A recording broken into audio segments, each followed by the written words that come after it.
할렐루야, 감사합니다. 목요 승용부 오늘은 사도행전 25장을 우리가 공부하겠습니다. 자, 사도 바울이 로마로 압송되기 전까지 이제 과정들이 25장, 26장, 27장, 28장 이렇게 이제 계속해서 이제 전개되어지고 있는데, 이 가운데서 보면은 하나님께서 사도 바울에게 말씀하신 것이 있습니다. 네가 로마에 가리라. 그 말씀대로 로마에 가지게 됩니다. 그리고 또한 이런 과정 속에서 사내들인 공회는 어쨌든 간에 이 베드로의 바울의 그 몸을 인수를 받으려고 합니다. 바울을 공회에 세워서 자신들의 법에 의해서 바울을 처단하려고 계획을 합니다. 그때에 사내들인 공회에서 일정한 법이 아닌 이상에서는 그에게 죄를 성립시킬 수 있는 조건이 없었습니다.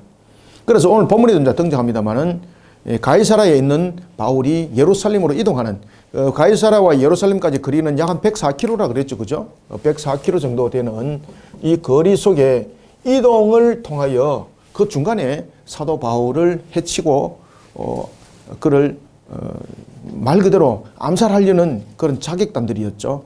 자객단들이 형성되어 있을 정도였습니다.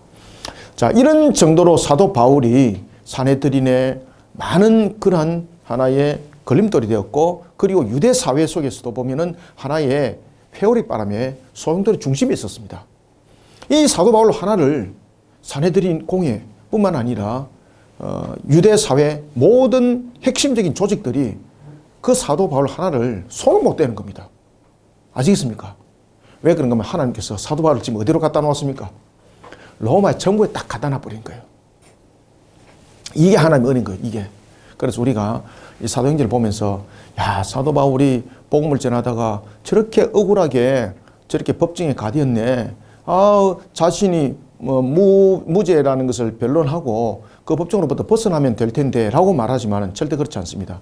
사도 바울이 로마의 법정으로부터 벗어났을 때에, 가이사라로부터 벗어났을 때에, 총독의 그 바운다리로부터 벗어났을 때에 그의 생명은 보존받을 수가 없었습니다. 처음에 사도 바울이 예루살렘에 올라왔을 때와 지금의 상황은 완전히 다릅니다. 지금은 사도 바울의 영향이 굉장히 지대하게 끼치고 있었던 상황들이었습니다. 심지어 사내들인에서 중심을 잡았던 그런 유대인들의 선민사상들이 죄인이라는 것과 오직 믿음의 구원이라는 이런 부분들이 온 사회를 송두리를 치고 있었던 것입니다. 그러니까 사내들인 공의 입장에서 사도 바울이 존재해서는 안 되는 것이죠. 그 정도로 사도 바울이 이제는 중심적 인물이 되었습니다.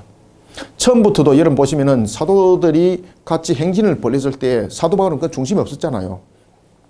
바나바와 바울 첫 번째 그 전도 여행을 떠났을 때, 안디옥에서 떠났을 때 그 중심은 누구였습니까? 바나바였거든요. 아시겠습니까? 두 번째 전도 여행을 떠날 때도 그 중심은 여전히 바나바였습니다. 그렇지만 이제 두 번째 전도 여행에서 갈라지면서 이런 부분들이 보다 더 핵심적으로 나눠지게 되는 것이죠. 그러면서 사도 바울이 가르쳤던 이런 말씀과 교리가 교회 속에서 굉장히 이제 중심을 잡게 되는 겁니다. 그 당시에 이제 교회들은 전부 다 가정교회 중심이었죠. 그죠? 가정교회 중심이기 때문에 순회를 통해서 복음을 전했고, 순회를 통해서 가르쳤고, 이런 일들이 있었습니다. 그러다 보니까 무엇보다도 가르침에 있어서 또한 탁월함이 있어야 되는 것이었지만은, 무엇보다 중요한 것은 단단한 교리적 측면에서 바르게 전할 수 있는 그러한 하나의 교사가 필요했던 것입니다. 사도 바울이 그 역할을 했던 거죠. 이런 속에 사도 바울의 영향이 온 사회 속에서 끼치게 됐던 것인데, 사내들인이 처음에 봤을 때의 바울보다는 지금의 바울이 자신들에게 더 충격적으로 와닿았던 것입니다. 그래서 사도 바울을 체포해서 그의 생명을 자신들이 해하려고 했지만은 자신들의 뜻대로 되지 않는 겁니다. 자, 이런 가운데 사도 바울이 가이사라에 머물고 있습니다. 가이사라는 여러분들에게 이제 말씀드렸던 것처럼 그 예루살렘의 수도가 행정적 수도죠. 그죠? 정치와 행정적 수도가 예루살렘에서 어디로 옮겨졌습니까? 정치와 그 다음에 행정에 있어서 종교적 수도는 여전히 예루살렘이었지만은 정치와 행정에 대한 수도의 역할들은 가이사라에서 했습니다. 자, 그게 이제 왜 그런가 하면은 로마가 전체적으로 이제 유럽을 이제 다스리려다 보니까 한 중심을 통해서 주변을 함께 다스려야 되는 거잖아요. 한 중심을 통해서 주변을 다스리는 데 있어서 가장 효과적으로 다스릴 수 있는 지역이 가이사라였습니다. 그리고 또한 가이사라에는 왕이 별궁이 있었습니다. 헤롯 왕이 이곳에 별궁을 짓고 있었거든요. 그래서 총독이 이 가이사라에 있는 별궁을 자신들의 하나의 그 행정의 중심을 두게 되는 사용처로 그들이 사용을 하게 되는, 그러면서 행정과 정치의 중심을 가이사라로 옮기게 되는 겁니다. 자, 이런 속에 사도 바울이 가이사라에 머물게 됩니다. 이때에 그를 머물게 하였던, 그리고 그를 구금하였던 사람이 벨릭스였지 않습니까? 총독이. 그런데 이 벨릭스가 약 한 2년 정도 그가 관직으로서 있다가 그가 로마 정부로부터 파면을 당합니다. 이제 이런 부분들이 이제 굉장히 중요성 있게 다루어지는 것들이 뭔가 하면은 그 당시에 사회를 안정적으로 이끌어가지 못하고 그 다음에 이제 로마의 어떤 지배적인 통치 속에서 문제가 생기면요, 즉시 바꿨습니다. 로마는 각각 군단을 두고 있었거든요. 유럽에 제1군단, 제2군단, 제3군단, 제4군단, 제5군단 이런 식으로 군단이 형성되어 있었습니다. 이 군단들이 로마라는 이 시의 주정부의 다스림에 정확하게 움직이지 못하면은 이 부분에 대해서 총독들뿐만 아니라 군단장도 전부 다 바꿔버렸습니다. 왜냐하면 반란을 일으키게 되면은 사실적으로 군사의 힘은 군단들이 더 많거든요. 주정부보다도. 그러면 엎어지는 것은 간단해요. 그래서 로마 주정부가 펼쳤던 정책 가운데서 굉장히 핵심적으로 다뤘던 것이 두 가지가 있는데, 하나는 무엇이겠습니까? 우상 숭배를 통한 황제 숭배 사상입니다. 이거 엄청 중요한 겁니다. 황제 숭배 사상. 이것이 황제를 신으로 격상시키는 겁니다. 그러면은 군단장들이 로마 주정부의 황제를 만약에 내려앉히게 된다면은, 반란을 일으키게 된다면 신에 대한 도전이거든요. 그럼 이것은 도저히 밀란적 측면에서 민생, 밀란, 그 다음에 모든 그 백성들의 입장에서는 용납이 안 되는 거죠. 그래서 황제를 신격화시킵니다. 그러면 황제를 신격화시키기 위해서 주정부가 했던 것 가운데서 대표적인 것이 뭔가 하면은, 그래서 보면 화폐의 인물들이 등장하잖아요. 그죠? 지금 우리나라에도 보면 화폐의 인물이 있지 않습니까? 이 화폐의 인물이 등장을 했던 그 통용되었던 첫 번째 화폐가 로마 화폐지 않습니까? 그죠? 거기다가 황제의 그 형상을 이렇게 그려놓습니다. 황제 형상을 그려놓은 이유는 뭔가 하면은 그 황제가 신이라는 뜻입니다. 아시겠습니까? 그래서 신의 허락함에 대해서 물질이 오가고, 신의 허락함에 대해서 모든 것이 임금도 주어지고, 정치도 일어나고, 문화도 일어나고, 모든 것이 그 속에 일어난다는 겁니다. 그래서 화폐에 황제의 그 형상을 그려놓은 이유는 굉장히 중요한 의미를 가지고 있습니다. 그래서 황제의 형상을 이 화폐에다가 그려놓은 이유는 그것이 우리로 말하면은 우상 숭배의 형상을 만들어 놓은 것과 똑같은 것입니다. 이런 식으로 황제 숭배 사상을 통해서 주정부가 전체 군단을 통치를 했습니다. 그 다음에 이제 두 번째는 보면은 이 총독 제도를 두게 되는 것인데, 이 총독 제도는 고대 사회 속에서 굉장히 중요한 역할을 했습니다. 바벨론이 전체를 이제 침략을 하면서도 일어났던 부분들, 그래서 바벨론이 또 쉽게 또 무너졌던 가장 큰 이유가 보면은 제국을 형성하면서 이런 부분들이 좀 명확하지 못했습니다. 그러면서 이제 고레스가 바벨론을 치잖아요. 바벨론을 치고 난 뒤에 고레스 제일 먼저 한 정책이 뭔가 아십니까? 총독 세우는 정책합니다. 아시겠습니까? 그래서 고레스 칙령을 발동하잖아요.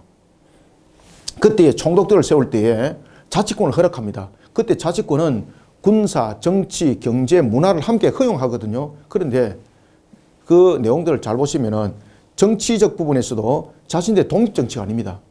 정치도 제국과 항상 연결되어 있는 정치가 되어야 되고, 그 다음에 경제적 구조도 마찬가지고, 그래서 항상 그 세금을 바치도록 만들었습니다. 항상. 그리고 이제 총독이 이제 다스릴 때에 군사 조직이 있어야 되잖아요. 근데 군사 조직은 공격용 무기는 절대 허용하지 않았습니다. 방어용 무기 정도만 허락했습니다. 거기서 공격용 무기를 만들었다 이러면은 날아가는 거예요. 그래서 이런 부분들이 페르시아 정치 때에 굉장히 중요 정책으로 세워졌습니다. 그러다가 이제 그리스와 전쟁이 내전이 벌어지게 되는데, 제가 이제 그 책에도 썼죠, 그죠? 책에서 써놨습니다. 그리스와 이제 내전이 벌어지게 되는데, 그리스와 세 번에 거쳐서 큰 전쟁을 벌이거든요. 큰 전쟁, 한 20년 동안의 전쟁을 벌리는데, 거기서 그리스에게 밀려버립니다. 그러면서 아하수에로가 풍운하였거든요. 이 아하수에로가 이 내부의 안녕을 추구하기 위해서 그가 정책을 펼치는데 그 가운데 하나가 뭔가 하면은 주 정부와 긴밀하게 연락이 되지 아니하는 총독, 그리고 그 성읍들은 전부 다 총독을 박탈시키고 성벽을 허물어 버렸습니다. 그래서 예루살렘 성벽이 그때 불타고 성문이 회파되고 총독이 없었던 이유는 바로 거기에 있는 겁니다. 그러면서 주변에 있는 총독이 다스리도록 만드는 거죠. 그러면서 이 제국을 다스렸습니다. 그래서 총독의 역할들이라는 것은 굉장히 중요합니다. 아시겠죠? 그죠? 그래서 이와 같이 황제 숭배 사상과 총독을 통해서 주정부가 이런 정책을 펼쳤습니다. 그런데 이 벨릭스가 보니까 유능하지 못한 거예요. 그럼 계속 오래 두게 되면은 주정부 측면에서 반란 세력을 형성할 수 있는, 밀란을 형성할 수 있는, 반대 세력을 형성할 수 있는 조건이 되잖아요. 그래서 벨릭스가 2년 만에 실각당합니다. 그리고 난 뒤에 인수인계를 합니다. 그러면서 등장했던 사람이 누굽니까? 베스도입니다. 베스도. 근데 이 베스도가 주로 이제 총독들이 보면은 그 사회 속에 있는 타 지역에 있는 그 문화들과 그 속에 있는 여러 가지 이제 부분에서 종교와 그다음에 이제 정치와 경제를 이끌어가는 지도자들과 굉장히 긴밀한 관계를 잘 가져야 되는 것이지 총독들이 유능한 총독이라 이렇게 볼 수가 있었던 것입니다. 그래서 오늘 본문에도 보면은 벨릭스가 실각을 당하고 이제 베스도가 세워지게 되는데 이 베스도가 가이사라 속에서 예루살렘 중심으로 유대 사회를 주로 중심으로 다루었지 않습니까? 그러니까 이 베스도가 유대 사회 속에서 중심 인물들을 먼저 그가 등극을 하면서 제일 먼저 찾아가서 그들과 함께 교류를 가집니다. 그 교류를 가졌던 사람들이 누구겠습니까? 사내들인 공회원들입니다. 사내들인 공회원들. 그래서 가이사라에서 그가 예루살렘으로 갑니다. 그리고 베스도가 예루살렘에 약 한 8일간 머뭅니다.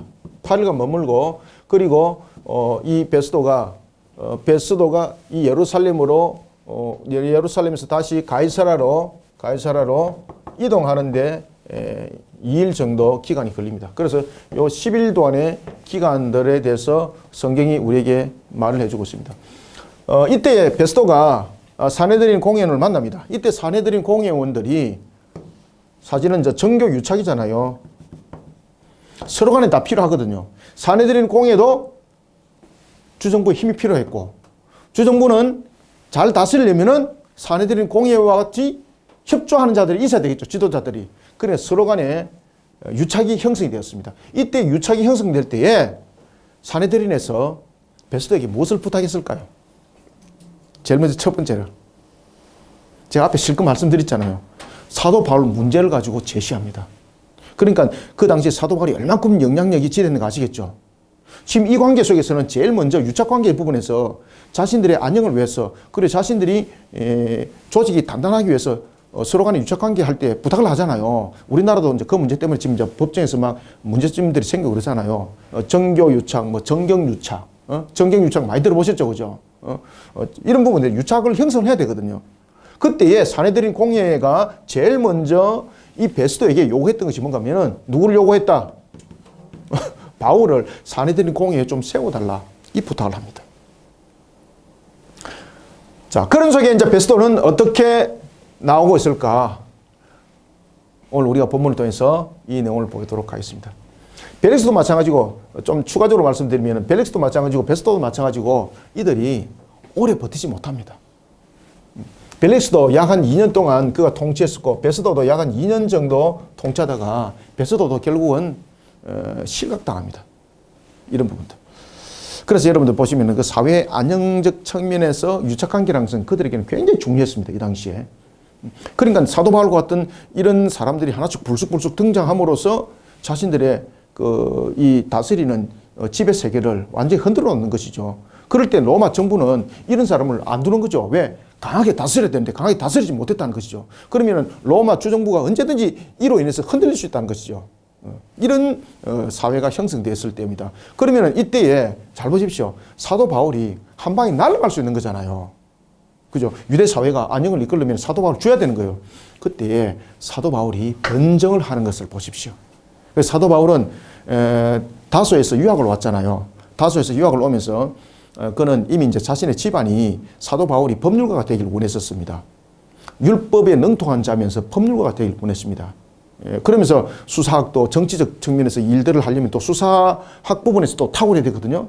그런 부분들을 전부 다 교육을 철저히 받았던 사람이죠. 그런 사도 바울이 변증하는 내용을 보십시오.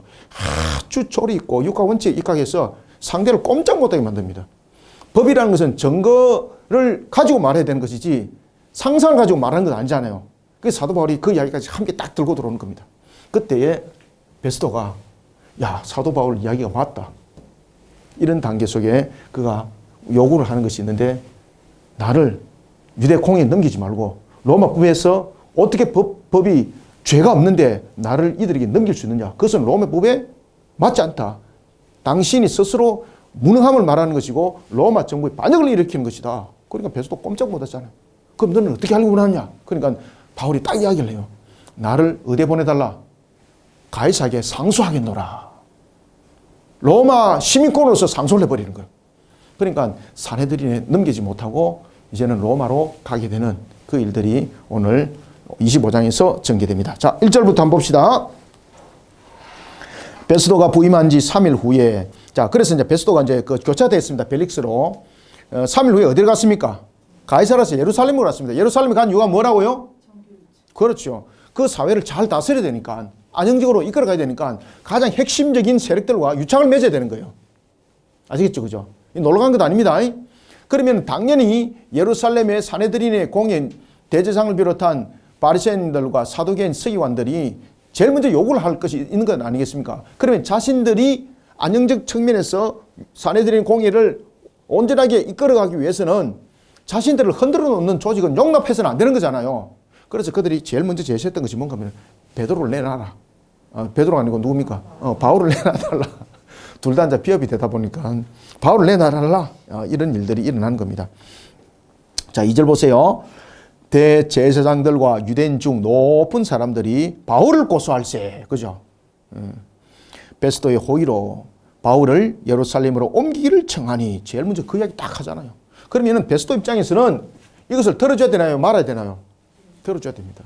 왜냐하면은 그래야만이 베스도도 유대 사회를 안정적으로 이끌어갈 수 있고, 그리고 유대 사회를 안정적으로 이끌어가기 위해서는 사내들인 공회의 협조가 100% 동반돼야 됩니다. 그죠? 여기서 흔들어버리면 베스도 실각당합니다. 이거 총독이잖아요. 로마 정부에서 봤을 때에 저건 무능하다.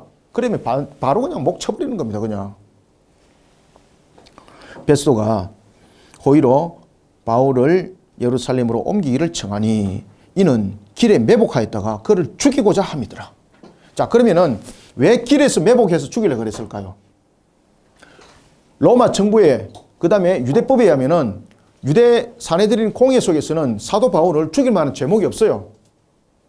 그러면은 사도 바울을 자신들이 그냥 일반적으로 죽게 되면 이거는요 로마 법에 의해서 저촉을 받아야 되는 거예요. 그러면 정치적 문제가 굉장히 복잡해지겠죠. 그죠?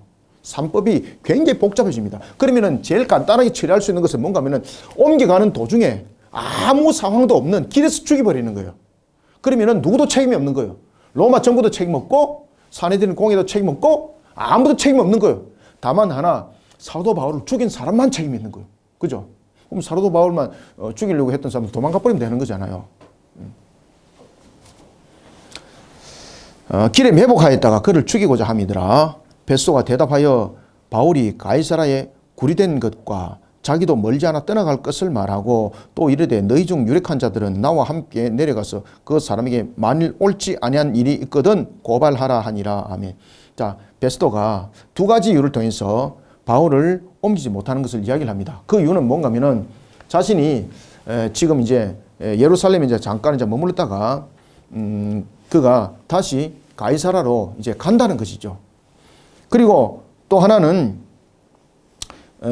사도 바울이 보면은 예루살렘으로 또 옮기지 못하는 이유는 가이사라에 구류되어 있기 때문입니다. 첫 번째는 가이사라에 구류되어 있기 때문이었고 두 번째는 자신이 가이사라로 다시 가기 때문입니다. 자, 가이사라에 구류된 이유가 무엇입니까? 지금 사도 바울이 무슨 신분으로 이 가이사라에 구금되어 있습니까? 로마 시민권으로 구류되어 있습니다. 로마 시민권으로. 그러면 로마 시민권으로 구류되어 있는 자를 아무리 정교 유착이 있지만은 이 부분을 자신들이 요구한 대로 요구를 들어주게 되면은 로마 주정부 속에서 그 주정부 속에 보고서가 있습니다. 보고서가. 아시겠습니까? 그 부분에서 반드시 걸리게 되어 있습니다. 그러면은 이 베스토는 이 하나의 문제로 인해서 그는 날아가는 겁니다. 그 당시 이제 로마가 이런 총독 제도를 두면서 이런 행정적 보고를 굉장히 중요하게 여겼습니다. 그럼 누구를 어떻게 재판하냐? 이 기록도 다 함께 올라갔습니다. 그 당시에. 만만치 않습니다. 여러분 아시겠습니까? 만약에 총독이 자신의 마음대로 하는 것 같으면 이 총독 나라잖아요. 그래서 보고가 철저했습니다. 보고 체계가. 그래서 이제 여러분들은 이제 그런 편지를 못 읽어봐서 모르는데 제가 이제 1세기, 2세기 제가 이제 그 고대사를 제가 연구를 지금 하고 있잖아요. 서신을 읽어보면 굉장히 재밌습니다. 그때 이제 황제가 명령을 내립니다. 명령을 내릴 때 기독교인들은 용납하지 말고 어떤 제목으로도 재판에서 자비를 베풀지 마라. 왜냐하면 황제 숭배 사상과 굉장히 이제 결탁이 되어 있었거든요. 그래서 처단을 시켜라. 그렇게 공문을 보낼 때에 총독이 서신을 보냅니다. 황제 각하, 제가 지금 그리스도인을 신문을 했는데 이들에게는 로마 법으로서 이들을 처형할 수 있는 조건이 하나도 없습니다. 우리가 들었던 그 소문이 맞지 않습니다. 그러면서 서신을 씁니다. 그러면서 이것을 어떻게 판결을 내야 될지 모르겠습니다. 아시겠습니까? 총독이 그렇게 보고체가 확실했습니다. 그때에 황제가 뭐라고 말하는가 하면은 어떤 것들로도 적용시키지 마라. 이것은 통치법으로 다스리라. 로마법이 아니고 무슨 법? 통치법으로 다스리라. 어떤 통치법인가 하면은 기독교를 버리고 로마의 주정부 그리고 로마의 신을 그들이 받는다면은 풀어주고 그러지 않는다면은 전부 다 통치법에서 다스리라. 그렇게 편지를 해요. 그래서 그 당시에는 이런 보고체계가 굉장히 중요하게 다뤄졌습니다.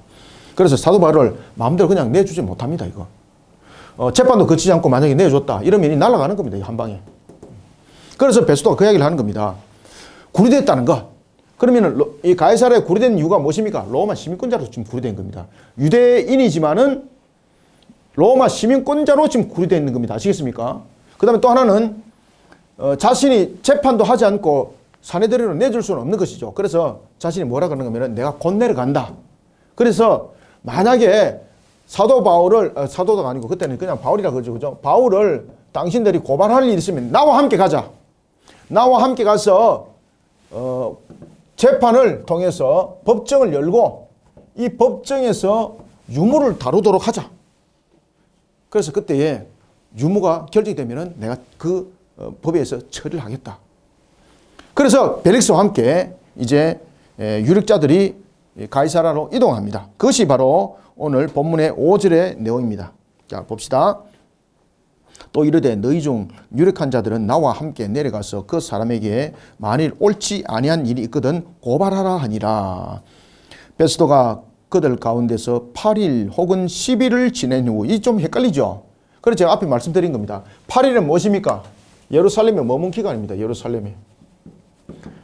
이 예루살렘에 이제 머물면서 사내들인 공예뿐만 아니라 유대사회 유력자들을 다 만나는 겁니다. 왜? 자신이 그 사회를 다스려야 되기 때문에 이들과의 유착관계가 굉장히 중요했었습니다. 그 속에서 유능과 무능이 구별됐거든요. 이런 속에 머물렀던 8일, 그리고 그가 이제 이동했던 기간이 2일입니다. 약 한 104km 거리지 않습니까? 그래서 8일 혹은 12일이라고 나왔을 때 8일은 실제 예루살렘에 머문 기간이고 12일이라는 이 이틀은 무엇입니까? 그렇죠. 여행이 시작과 끝에 대한 모든 시간을 함께 포함한 것입니다. 8일 혹은 12일을 지낸 후 가이사라로 내려가서 이튿날 재판자리에 앉고 바울을 데려라 명하니 그가 나오매 예루살렘에서 내려온 유대인들이 둘러서서 여러 가지 중대한 사건으로 고발하되 능히 증거를 대지 못한지라. 자, 여기서 이제 원고와 피고가 이제 성립이 됩니다. 법정에서 이제 고발을 하게 되면은 여러분 법정에서 고발을 하게 되면은 항상 원고와 피고가 있죠, 그죠? 원고는 누굽니까?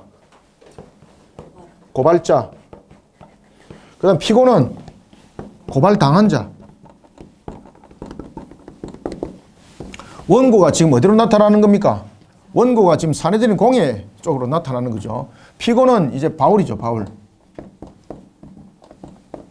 그런데 원고가 법정에서 고발할 때에 로마법은요, 항상 무엇이 중심이 돼야 됩니까? 증거가 있어야 됩니다, 증거가. 증거.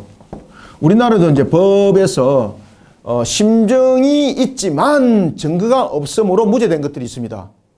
아시겠습니까? 판사가 볼 때 심증은 가요. 근데 증거가 없어요. 판결을 내릴 수가 없어요. 왜 그런가 하면 우리나라 법이 증거 우선주의입니다. 로마도 마찬가지였습니다. 증거 우선주의였습니다. 그러면은 원고가 피고를 제소를 하려면은 고소를 하려면 항상 무엇을 가지고 있어야 됩니까? 증거가 있어야 됩니다. 그러면 증거에는 두 가지가 있습니다. 증거에는 첫 번째 증거물이 있어야 됩니다. 맞죠? 두 번째는 증거물이 없으면 무엇이 있어야 됩니까? 그렇죠. 정인이 있어야 됩니다. 정인. 사도 바울을 고발하려면 이 두 가지 확실해야 됩니다. 근데 이 두 가지에 대해서 아무것도 없습니다. 그냥 심중만 가지고 그냥 고발하게 되는 겁니다. 그것을 베스도가 가만히 듣고 그 얘기를 하는 겁니다. 아, 내가 들을 때 이거 로마 법제에서 다룰 때는 문제가 아니다. 종교적 문제다. 자, 봅시다. 그래서 고발합니다. 7절 보세요. 그가 나오매 예루살렘에서 내려온 유대인들이 둘러서서 여러 가지 중대한 사건으로 고발하되 능히 무엇을 대지 못했다. 증거를 대지 못하는 겁니다. 그러면 로마 법에서 이 법정 열면 안 되는 겁니다. 기각시켜야 되는 문제입니다. 기각이라는 것은 뭔가 하면은 진행을 시키지 않는 것을 기각이라고 말하는 겁니다. 기소가 되지 않는 거죠. 8절 바울이 변명하여 이르되, 여기서 변명한다는 것은 자신에 대한 부분에서 변론을 하는 것이지 핑계대고 이런 변명이 아닙니다. 변명하는 것을 다시 말하면 이제 변론하는 것을 보십시오. 스스로를 변론하는데, 그래서 자신이 이제 배웠던 이 수사학들이 여기서 긴밀하게 사용됩니다. 아주 여러분들 일목요연하고요. 확실한 법정에서 보면은 쓸데없는 소리 100시간 하는 것보다도 일목요연하게 1분 하는 것이 더 효력이 있거든요. 8절 바울이 변명하여 이르되 유대인의 율법이나 성전이나 가이사에게나 내가 도무지 죄를 범하지 아니하였노라. 딱 그 얘기 하지 않습니까? 지금 자신이 이 법정에서 서서는 안 될 세 가지 이유를 설명합니다. 첫 번째는 유대인의 율법, 나 어기지 않았다. 두 번째, 성전법 어긴 적 없다. 세 번째, 로마 법 어겼다 안 어겼다. 어기지 않았다. 그러면 이 세 가지에 대해서 증거 제시해라. 지금 사도 바울이 지금 그 이야기를 한 겁니다. 지금 이들이 나를 고소했다. 그럼 이 세 가지에 대해서 확실한 증거를 제시를 해라. 지금 증인도 없지 않느냐? 지금 뭐가 저 재판하고 있느냐? 9절 베스도가 유대인의 마음을 얻고자. 근데 이제 베스도가 이제 아는 거죠. 이 바울을 지금 석방을 시켜야 되는 거잖아요. 근데 바울을 석방시키게 되면은 자신이 유대 사회를 다스려야 될 총독인데 사내들인으로부터 마음을 얻지 못하게 되는 거죠. 그냥 고민을 하는 거죠. 그래서 법을 가지고 재판하는 것이 아니라 지금 무엇을 가지고 재판합니까? 정치를 가지고 이제 재판하는 거예요. 그래서 우리나라도 보면 한때에 왜 법이 정치와 유착되어 있어서 판결을 내렸던 일들이 많지, 그죠? 그런 부분들이. 오늘 본문도 보면 이제 그런 이야기를 이제 하는 겁니다. 베스도가 유대인의 마음을 얻고자 하여 바울들을 묻되 네가 예루살렘에 올라가서 이 사건에 대하여 내 앞에서 신문 받으려느냐. 자, 여러분 베스도가 왜 이야기했겠어요? 지금 사도 바울이 세 가지 측면에서 지금 죄가 없다는 것이 성립되었습니다. 베스도가 그것을 받아들인 거예요. 그런데 오늘 본문에 보면 어떤 이야기를 하는가 하면 네가 예루살렘에 올라가서 재판 받을래? 이렇게 묻습니다. 그것은 뭔가 하면은 사도 바울이 자원해서 내가 사내들인 공회에 올라가서 재판 받기를 원한다. 이러면 본인이 요구사항이잖아요. 그럼 그것은 성립이 되는 거예요. 아주 교묘하죠, 그죠? 사도 바울이 그것을 알았다 몰랐다. 사도 바울이 얼마나 여러분 똑똑합니까? 하나님께서 그에게 지혜와 총명 명철까지 함께 줬는데, 그래서 사도 바울이 이제 변정을 하는 걸 딱 보십시오. 바울이 이르되 10절 내가 가이사의 재판 자리에 섰으니. 자, 여기서 이제 가이사의 재판 자리에 섰다는 것은 로마 시민권으로서 유대 법정에 넘기면 안 된다는 것을 이야기를 하고 있는 거예요. 당신이 만약에 나를 유대 법정에 넘게 되면은 당신은 로마의 그 권한을 가진 총독으로서 무능한 자가 된다는 겁니다.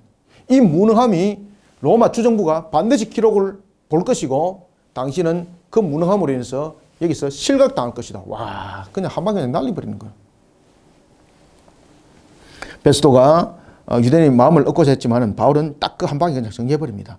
10절 바울이 이르되 내가 가이사의 재판 자리 앞에 섰으니 마땅히 거기서 신문을 받을 것이나 당신도 잘 아시는 바와 같이 내가 유대인들에게 불의를 행한 일이 있다 없다? 없나이다. 만일 내가 불의를 행하여 무슨 죽을 죄를 지었으면 죽기를 사용하지 아니할 것이나 만일 이 사람들이 나를 고발한 것이 다 사실이 아니면 아무도 나를 그들에게 내줄 수 없나이다. 내가 누구에게? 그렇지. 여기서 끝난 겁니다. 내가 가이사에게 상소하리다.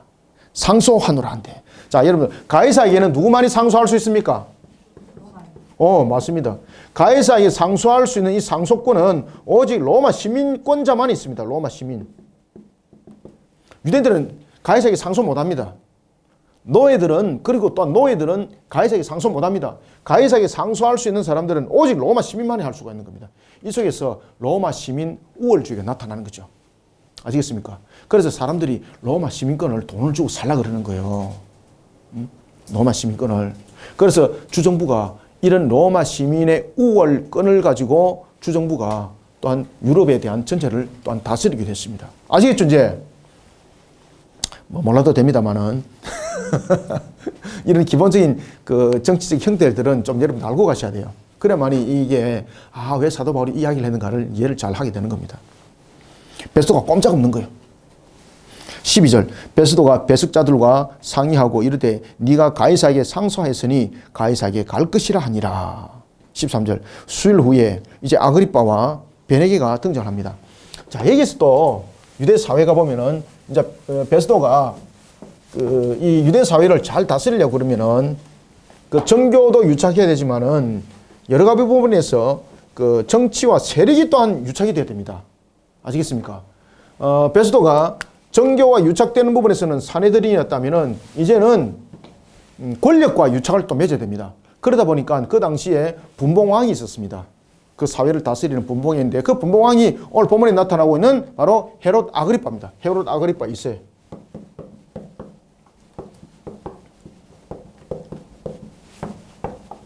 헤롯 아그리빠 2세는 헤롯 아그리빠 1세의 아들이죠. 그죠? 1세 아들.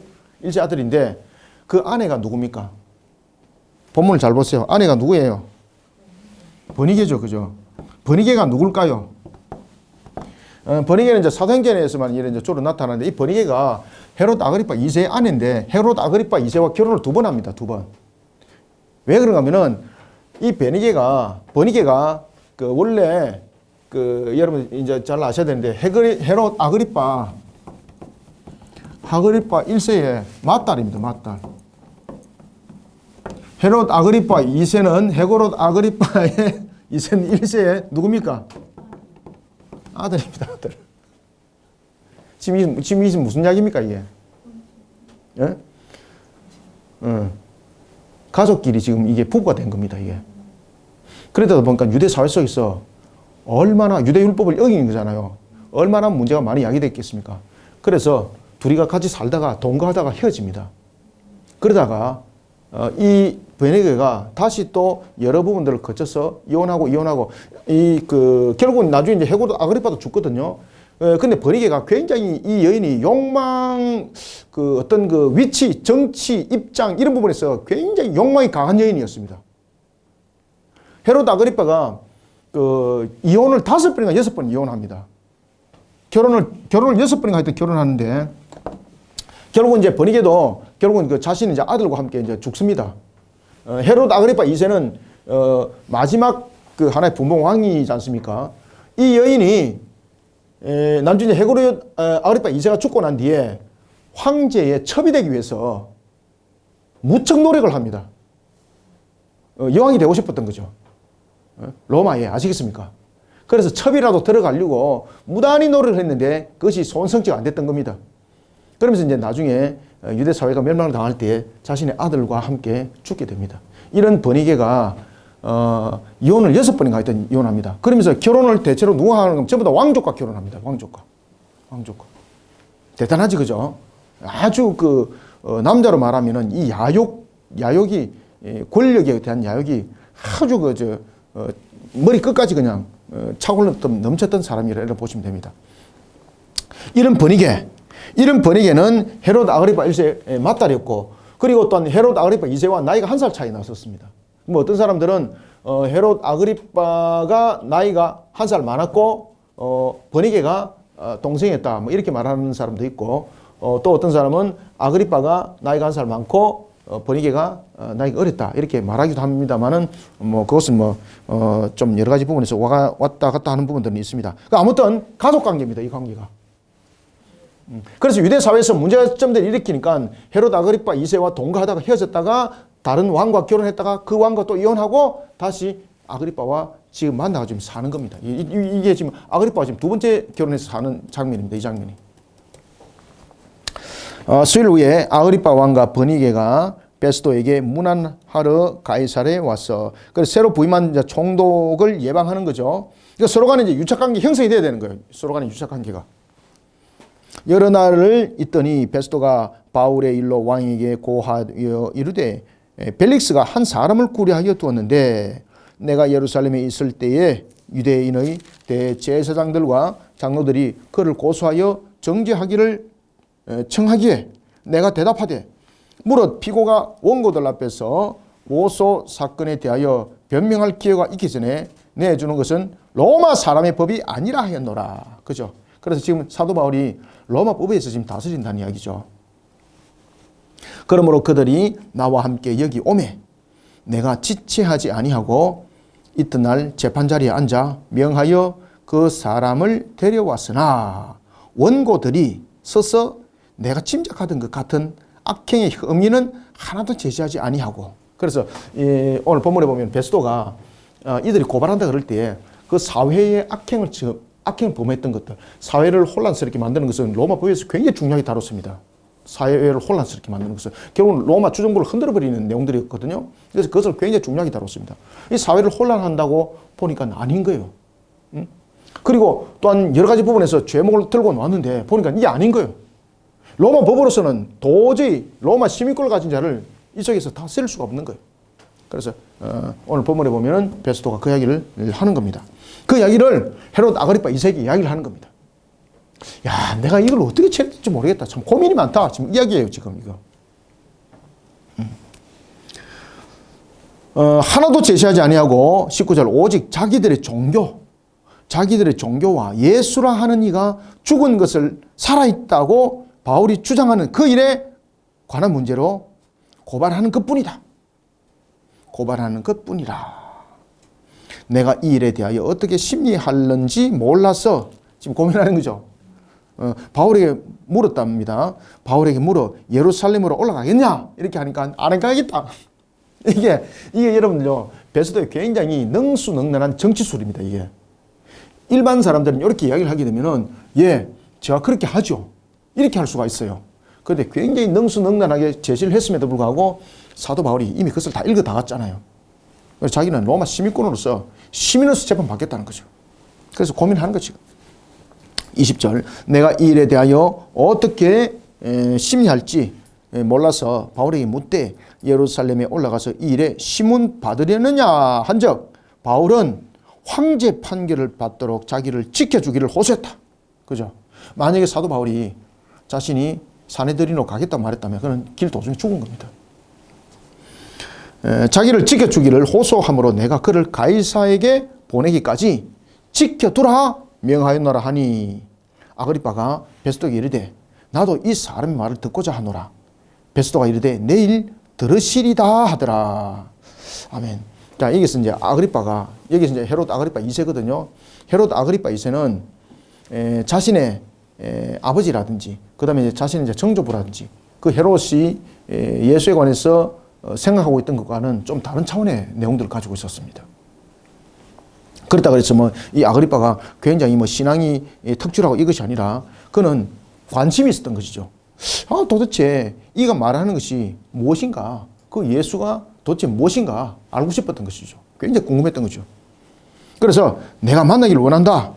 이렇게 직접 만나기를 원했던 것을 봅니다. 그래서 이 아그리빠가 이제 각 버니게와 함께 이제 베스도가 여는 그 법정에 참여를 하게 되는 겁니다. 자, 본문 봅시다. 23절 이튿날 아그리빠와 버니게가 크게 위험을 갖추고 와서 천부장들과 시중의 높은 사람들과 함께 접견 장소에 들어오고 베스도의 명으로 바울을 데려오니 베스도가 말하되 아그리빠 왕과 여기 같이 있는 여러분이여 당신들이 보는 이 사람은 유대의 모든 무리가 크게 외치되 살려두지 못할 사람이라고 하여 예루살렘에서 여기서도 내게 청혼하였으나 25절 내가 살펴본 적 죽일 죄가 있다 없다? 없다는 거예요. 내가 살핀 건데 죽일 죄를 범한 일이 없더이다. 그러나 그가 황제에게 상소한 고로 보내기로 결정하였나니 이에 대하여 황제께 확실한 사실을 아랠 것이 없으므로 신문 후 상소할 자료가 있을까 하여 당신들 앞에 특히 아그리빠 왕 당신 앞에 그를 내세웠나이다. 그 제목도 밝히지 아니하고 죄수를 보내는 것이 무리한 일인 줄 아나이다 하였더라. 아멘. 이게 이제 무슨 말인가 하면은 황제에게 지금 상소를 했잖아요. 그러면은 그냥 보내는 것이 아니고 황제에 보낼 이유가 있어야 되는 겁니다. 베스도가 죄가 없음에도 불구하고 만약에 황제에게 그가 보냈다. 그러면은 이 베스도 날아갑니다. 무능한 자로서 바로 그냥 잘라버립니다. 주정부가 여러분들 굉장히 이런 부분들을 엄격하게 다룹니다. 주정부가 굉장히 엄격하게 다뤘습니다. 그러면 베스도가 바울이 아무리 로마에 상소를 했더라도 상소를 하려면은 죄목이 있어야 됩니다. 죄목. 그런데 이 죄목을 찾으려고 그러니까 제목이 찾을 리도 없는 거예요. 그런데 제목은 만들면 되는 거잖아요. 그런데 제목은 만든다고 되는 것이 아니라 무엇이 있어야 됩니까? 증거 있어야 됩니다. 증거. 증거조차도 없는 거예요. 그러니까 이 베스도가 고민을 하는 거예요. 베스도가 고민을 하면서 나중에 아그리빠에게 뭐라고 말하는가 하면은 그럼 당신이 유대 사회 속에서 다스리는 왕이니까 당신이 신문을 통해서 그 이야기를 들어보고 죄목을 한번 찾아보세요. 그래서 그 죄목으로 그를 가이사에게 상소할 수 있는 서류를 꾸며서 보내도록 하겠습니다. 그래서 가이사에게 보낼 때는요, 사람만 가는 것이 아니라 그가 상소한 이유, 그죠? 상소한 이유, 그 다음에 가이사의 법정에 서야 될 이유, 이것이 전부 다 기록이 돼야 됩니다. 정확하게. 그냥 자신이 내가 그냥 가이사에게 서기를 원합니다 라고 말할 때에 죄가 없는 자를 상소한다 그래서 로마로 보냈다. 그러면은 이 베스도가 날아가는 겁니다. 그래서 베스도는 이 상소하는 바울의 죄목을 적어야 되는데 죄목이 없는 거예요. 죄목이. 그래서 고민을 지금 하고 앉아가 있는 거예요. 그렇다 그래서 풀어주려니까 사내들인으로부터 여러 가지 부분에서 정교 유착 속에서 관계가 깨지고, 그렇다 그래서 사도 바울을 그러면은 이것을 또 문제점을 삼아서 보내게 되면은 또 로마 주정부로부터 자신의 문제점들이 또 드러나게 되고, 이런 문제점들이 부각이 되는 것이죠. 이 속에 고민할 수밖에 없었던 것을 볼 수가 있습니다. 당시 로마 관리들은 재판에서 그 고소 내용을 정확하게 파악을 해야 됩니다. 만약에 그 내용을 정확하게 파악을 하지 못하면은 바로 직무태만으로서 주정부로부터 완전히 관직 박탈당합니다. 용서하지 않습니다. 아주 그 중요하게 다뤘습니다. 주정부에서. 그래서 오늘 본문에도 보면은 그 죄목도 밝히지 아니하고 죄수를 보내는 것이 무리한 일인 줄 아나이다 하였더라 라고 이렇게 말을 하는 것을 통해서 지금 베스도가 굉장히 고민을 많이 하고 있다는 것을 볼 수 있습니다. 자, 이 속에서 이제 사도 바울이 법정에서 이제 변정을 하게 되는데, 아그리빠 왕이 사도 바울의 소리를 듣고 내가 조금만 너에게 그 소리를 들었다면 내가 너에게 전도 당했을 것이다 라고 말할 정도로 아주 변정이 보면은 확실하고 그 변론 내용들이 성령의 역사가 함께 일어났던 것을 우리가 볼 수가 있습니다. 자, 그것은 우리가 다음 주 보고요. 오늘은 여기까지 하겠습니다. 자, 기도하고 마치겠습니다. 하나님 감사합니다. 주님께서 오늘도 우리에게 열어주시고 은혜롭게 다가가시니 감사합니다. 사도 바울이 주님의 뜻을 전가하며 참으로 세상 사람들의 눈에를 보면은 억울함에 자신은 호소할 수 있었고 자신의 상황을 벗어날 수 있었습니다. 그러나 사도 바울은 자신의 억울한 점을 말하는 것이 아니라 매여 있는 것조차도 주님의 뜻이고 매여 있는 것을 통해서도 주께서 말씀하시기를 네가 노마에 가리라, 이 말씀 속에 오직 자신의 한 몸은 복음을 전가하는 정인의 길을 가는 것이었습니다. 이런 관계 속에 또한 우리를 세웠고 우리를 두져 싸우니 하나님의 뜻을 이루며 우리 그리심교회 또한 우리 성도들, 우리 바티 사역들이 아름답게 일어나게 도와주옵소서. 오늘도 나라와 민족이 복음화되기를 원합니다. 참으로 음란하고 혼탁한 시대를 살아가고 있습니다. 어찌 이것이 세상의 법으로 다스려지겠습니까? 오직 주님의 복음으로서 이 나라 위에, 이 민족 위에 참으로 정치, 사상 뿐만 아니라 음란들이, 혼탁함들이 모든 것이 하나님의 주신 은혜 속에 녹여들게 하여 주시고 씻음 받게 하여 주옵소서. 이 사명사역 속에 우리를 사도 바울처럼 세워주사오니 우리가 세상 가운데 흔들리지 아니하고 하나님의 뜻을 굳건하게 세워나갈 수 있도록 사도 바울을 담대하게 세운 것처럼 우리 또한 담대하게 우리를 세워주옵소서. 우리로 하여금 성령의 사람으로서 달려가게 하여 주시고 또한 하나님이 주신 뜻을 세워나가는 부분에 있어서도 주님의 거룩한 산역사를 써내려가기에 부족함이 없게 해주시길 소망합니다. 오늘도 함께한 우리 모든 성도들에게 이와 같이 은혜 담비를 부어주시며 성령의 강력한 역사함이 모든 삶들 통해서 일어나게 하여 주시옵소서. 예수님의 이름으로 기도드립나이다. 아멘.